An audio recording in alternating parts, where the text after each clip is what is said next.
这样。喵，看看的任务就交给我吧。可是长老你为什么要乌龟也加入代表团呢？它速度那么慢，帮不上忙吧？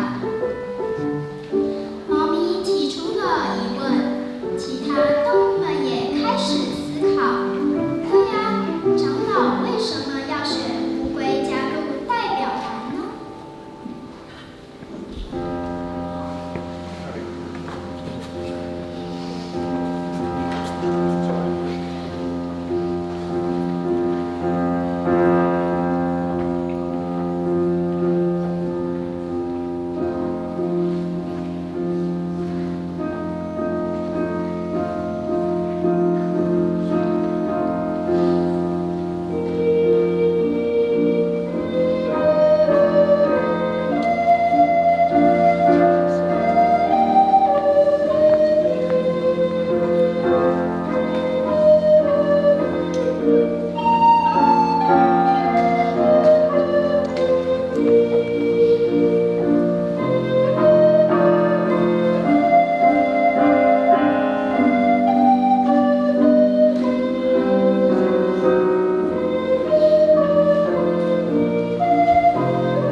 动物们看着慢吞吞走进场的乌龟，个个议论纷纷，直到有人跳出来说话。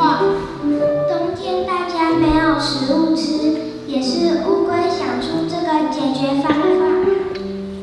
之前大家还有取水的好方法。长老笑了笑，接着补充：这次的谈判任务是乌龟提出的，人选也是他推荐的。动物们这才明白，原来乌龟会加入代表团，是因为它的智慧及深谋远虑。虽然不像狮子般威猛，如猫咪般灵巧，但如果没有乌龟，可能根本就没有这次的计划呢。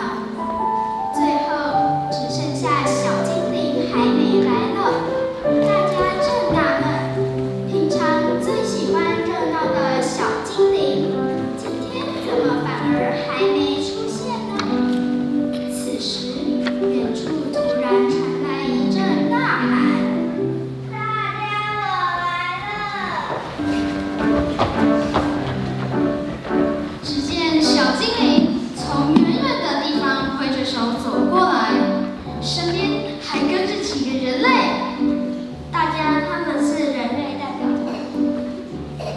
原来小精灵偷偷跑到人类住的地方，听到人类们也在讨论，无止境的砍树可能会破坏森林的平衡，所以派出了代表，想和森林的动物们一起讨论怎样才能共同维护生态。